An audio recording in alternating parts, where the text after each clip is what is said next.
하나님의 은혜가 여러분들 가운데 함께 하시기를 주님의 이름으로 축원합니다. 우리 박종길 집사님 어제가 아니고 오늘 수술을 한답니다. 그렇게 큰 술은 아니라고 이야기를 하는데 그래도 수술실에 들어가면 겁나요.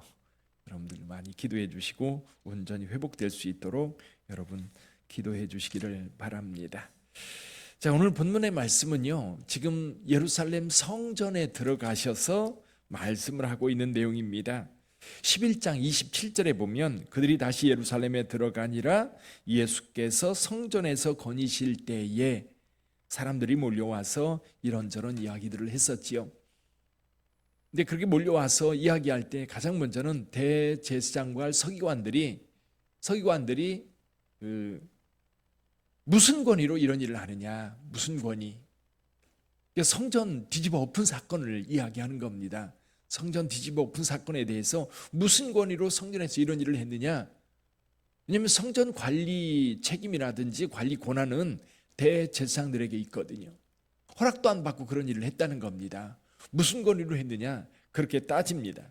예수님께서 그들을 향해서 비유 하나를 말씀하세요. 오늘 1절부터 여기 12절까지의 말씀입니다. 그 포도원 농부들에 대한 비유를 말씀하시는데 이 비유는 다른 게 아니에요. 이스라엘 백성들에 대한 이야기입니다.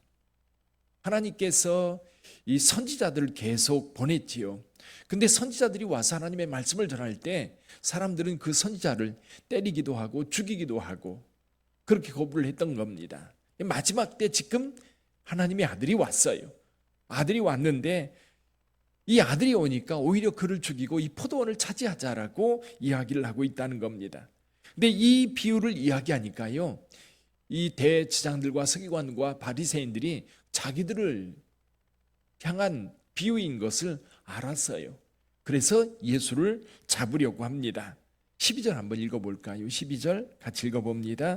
그들이 예수의 이 비유가 자기들을 가리켜 말씀하신 줄을 알고 잡고자 하되 무리를 두려워하여 예수를 두고 가니라.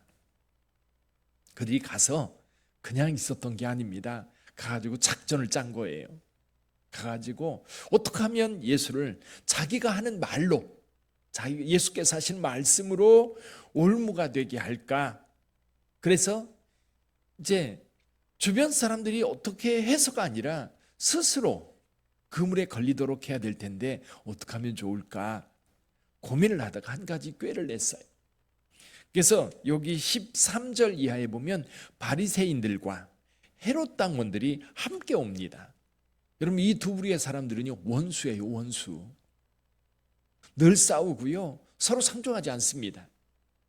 왜냐하면 바리새인들은 신앙적으로 살려고 애를 쓰는 사람들입니다. 또 바리새인들은 로마의 세력을 물리쳐내고 그리고 하나님의 나라가 이스라엘에 이루어지기를 간절히 바라는 그런 사람들이에요. 반면에 헤롯 당원은 누구예요? 로마의 지배를 정당화하고 오히려 헤롯을 도와서 이제 그 현실적인 권세를 누리고자 하는 사람들입니다. 정치적 성향이 완전히 다른 거예요. 그들은 같이 할 수가 없어요. 그런데 공동의 목표가 생긴 겁니다. 공동의 목표 뭐예요? 예수를 제거하는 거예요. 여러분, 공동의 목표가 생기면요, 원수도 하나가 됩니다. 원수도 하나가 돼요. 공동의 목표가 있습니다.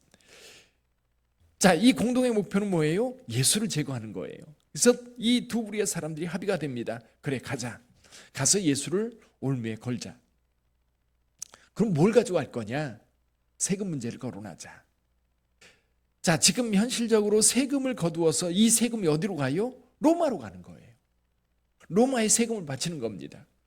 그러니까 바리새인들이라든지 유대 국수주의자들은 철저하게 이 세금을 내지 않고 하나님께만 성전세만 내면 되는데 이것을 강제로 징집해 가니까 너무 싫은 거예요.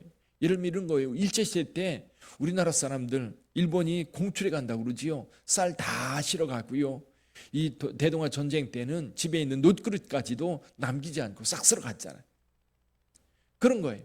그것을 좋아하는 사람이 누가 있겠어요? 누가 좋아할까요? 일본 앞잡이들. 일본의 앞잡이들은 앞장서서 그것을 이제 거두어 가지고 일본에 넘기잖아요.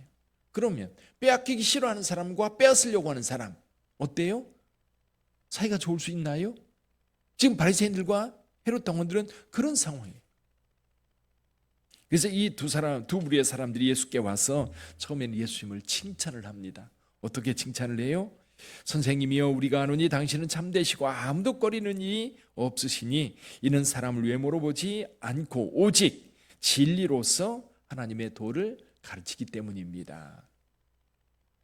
예수님을 한껏 높여놓고 뭐라고 얘기해요? 가이사에게 세금을 바치는 것이 옳으니까 옳지 아니하니까. 가이사는 로마 황제입니다. 로마에 세금 바치는 게 옳으냐 그르냐. 예수께서 머뭇거리고 있으니까 15절에서 이렇게 말해요. 우리가 바치리까 말리까 계속해서 다구칩니다. 바치라고 하면 바리새인들에게 이제 적이 되는 거고요. 바치지 말라고 하면 헤롯 당원들에게 적이 되는 거예요. 어쨌거나 예스냐 노냐, 예스로 대답해도 문제고 노로 대답해도 문제인 거예요. 진퇴양난이라고 그러죠. 이렇게도 못하고 저렇게도 못하고, 이렇게도 죽고 저렇게도 죽고. 그 순간 예수님께서 이렇게 말씀하십니다. 어찌하여 나를 시험하느냐? 데나리온 하나를 내게 가져와라. 한 사람이 데나리온을 갖다가 예수님께 줍니다. 예수님께서 이 데나리온, 동전이에요. 동전을 가지고 사람들에게 보이면서 이렇게 말합니다. 여기에 새겨진 사람이 누구냐? 이 글이 누구의 글이냐? 라고 했더니 가이사입니다. 로마 황제의 흉상이 거기에 새겨져 있었던 거예요. 그러니까 예수께서 뭐라고 말씀하셔요? 가이사의 것은 누구에게? 가이사에게. 하나님의 것은 하나님에게. 참, 가이사의 형상이 새겨진 이 데나리온, 이건 가이사의 거니까 가이사에게 줘라.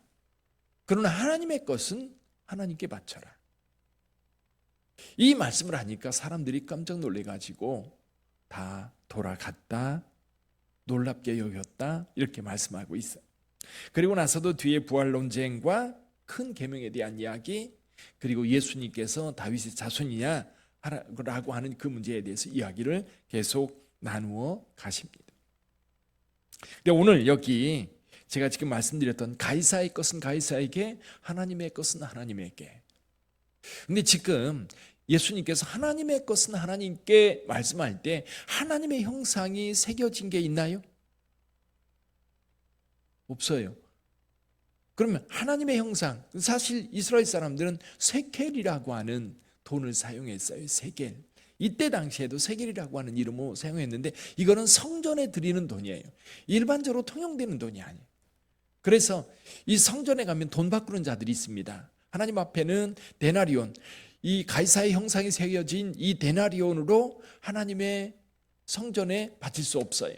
그래서 성전에는 늘 돈 바꾸는 자들이 있는데 어떤 돈으로 바꿔요? 세겔로 바꾸어서 하나님 앞에 드려야 돼요. 그럼 세겔에는 뭐가 새겨져 있을까요? 요즘 세겔에는 이런 그 메노라라고 하는 성전 안에 있는 등잔대가 새겨져 있어요. 요즘 이스라엘의 동전에는 그런 게 새겨져 있습니다. 그럼 이때 당시에는 동전에 하나님의 형상을 새겨 넣을 수 있어요? 하나님의 형상이 있습니까? 하나님의 형상 만들어낼 수가 없어요. 그래서 하나님은 어떤 것도 만들어낼 수 없어요. 그래서 우상 숭배자들은 형상을 만들잖아요. 사람의 형상이든 짐승의 형상이든 형상을 만들어 놓고 그것을 섬깁니다. 근데 하나님은 이스라엘 백성들에게 어떤 형상도 만들지 말라고 하셨어요. 그럼 하나님의 형상은 뭐예요? 하나님의 형상이 있는 곳이 있어요. 어디예요? 사람입니다. 하나님께서 아담을 만드실 때 하나님의 형상을 따라 인간을 만들었어요. 사람을 만들었어요. 여러분 한번 보세요. 저를 한번 보세요. 제게 하나님의 형상이 있습니까? 보이세요? 잘 안 보이세요? 하나님의 형상이 있는 줄 믿습니다. 왜? 하나님의 형상을 따라 우리를 만드셨어요. 할렐루야. 지금 하나님께서 말씀하시는 거예요. 가이사의 것만 따지지 말라는 거예요. 하나님의 것은 하나님 앞에 드려야 되는데 하나님의 것이 뭐예요? 하나님의 형상이 새겨진 게 뭐예요? 인간이에요. 모든 사람들이에요. 사람들이 하나님의 나라를 위해서 하나님께 드려져야 되고 하나님 나라를 위해서 헌신하는 것이 마땅한데 지금 어떻게 얘기를 해요? 하나님 앞에 세금을 바치느냐 마느냐, 가이사에게 바치느냐 마느냐, 그런 걸 가지고 따지고 있는 겁니다. 실은 여기 헤롯 당원도 바리새인도 다 하나님의 형상을 따라 지음받은 사람들이기 때문에 하나님께 당연히 바쳐져야 되고 드려져야 되는 거예요. 그래서 저와 여러분들은 하나님의 영광을 위해서 쓰여져야 되는 거예요. 할렐루야. 저와 여러분들이 하나님을 알고 하나님 나라를 위해서 저희들이 쓰여질 때 우리는 그 존재 가치가 가장 아름답게 드러나는 겁니다. 그래서 여러분 오늘날도 이제 신앙을 생각해 봐요. 기독교 신앙을 생각해 보고 예수 신앙을 생각해 봐요. 여러분 팔레스타인과 지금 그 이스라엘이 전쟁을 하고 있습니다. 그제 뉴스 가운데에는 이 가자 지구에 있는 교회도 폭발을 했다, 그 얘기가 나왔어요. 가자 지구에도 크리스찬들이 있습니다. 이스라엘에도 크리스찬들이 있고요. 중동에 무슬림들이 그렇게 많아도요 크리스찬들이 있어요. 오래도록 그들의 신앙을 지켜온. 근데 여러분 유대인들과 팔레스타인 사람들은 화해할 길이 없어요. 신앙 자체가 유대인과 유대주의와 그리고 무슬림들은 같이 할 수가 없어요. 왜냐하면 시오니즘은 이스라엘 유대인들은 유대 나라를 건설하는 것이 목적이고 다른 사람 없어요. 이방인들은 그들하고 같이 할 수가 없는 겁니다. 그들만이 하나님의 백성이라고 주장해요. 무슬림들은 그들만이 또 그 마호멧 후계자요 그 신앙이라고 하는 거예요. 여러분 무슬림들은요 절대 다른 종교하고 타협이 없어요. 같이 잘 지낼 수가 없어요. 무슬림은 일정 숫자에 이를 때까지는 조용히 숨어 지낸다고 그래요. 일정 비율의 이상이 되면 자기네들을 드러내기 시작하는 거예요. 그리고 일정 비율 이상 되면은 이제 강제로 개종을 시키는 겁니다. 이게 무슬림들의 선교 전략이에요. 그래서 지금 우리나라는 무슬림들이 이제 작으니까, 숫자가 작으니까 조용히 묻혀 있는 거예요. 숨어 있는 거예요. 근데 일정 비율이 지나면 이제 드러내기 시작하고, 그리고 그 다음부터는 강제로 개종을 요구하는 거예요. 받아들이지 않으면 죽이는 거예요. 그렇게 지금까지 왔어요. 그러니까 둘이 같이 갈 수가 없지요. 세계 평화는요 오직 예수를 따르는 자들에 의해서 이루어지는 줄 믿습니다. 팔레스타인과 이스라엘 평화를 위해서 기도하는 자들도 기독교인들이에요. 세계 평화는 여러분 기독교밖에 없어요. 어떤 종교도 없고요, 어떤 철학도 없어요. 같이 할 수가 없는 거예요. 겉으로는 그럴듯하게 보이지만 본질은 아닌 거예요. 예수께서 우리를 위하여 죽으실 수 있었던 것, 악과 대항해서 싸워 이기는 게 아니라 오히려 당신이 희생됨으로 오히려 그 악을 무력화시켰던 것이 예수 그리스도고 기독교예요. 그럼 이러한 때에 하나님의 형상을 따라 지음받은 자들이 주의 말씀을 따르고 주의 나라를 위해서 헌신할 때 이 땅에 진정한 평화가 이루어질 수 있는 거예요. 여러분 우리 빛된 교회가 하나님 앞에 세워졌습니다.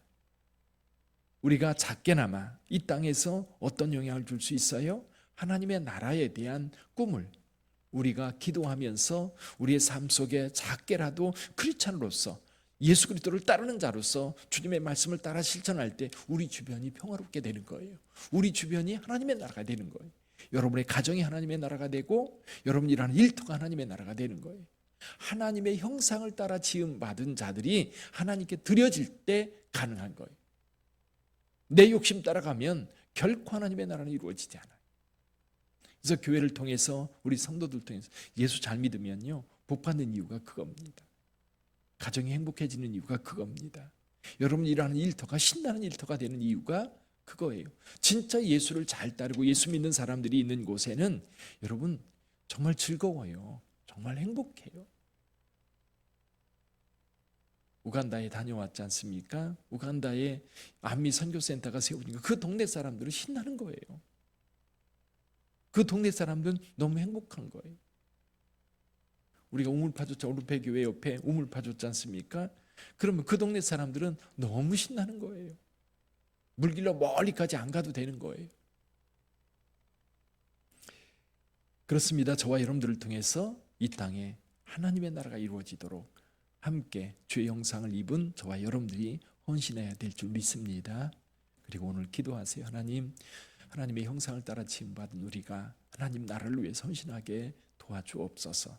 그러면서 기도하세요. 내가 할 수 있는 게 뭐지요? 하나님, 오늘 하루 살아가면서 내가 하나님의 백성으로서 하나님의 형상을 따라 지음받은 자로서 오늘 내가 하나님의 나라를 위해서 할 수 있는 것, 작은 거라도 주님 말씀해 주세요. 제가 실천하겠습니다. 내가 그대로 살겠습니다. 그런 결단이 있는 아침이 되기를 주님의 이름으로 축원합니다. 기도하겠습니다.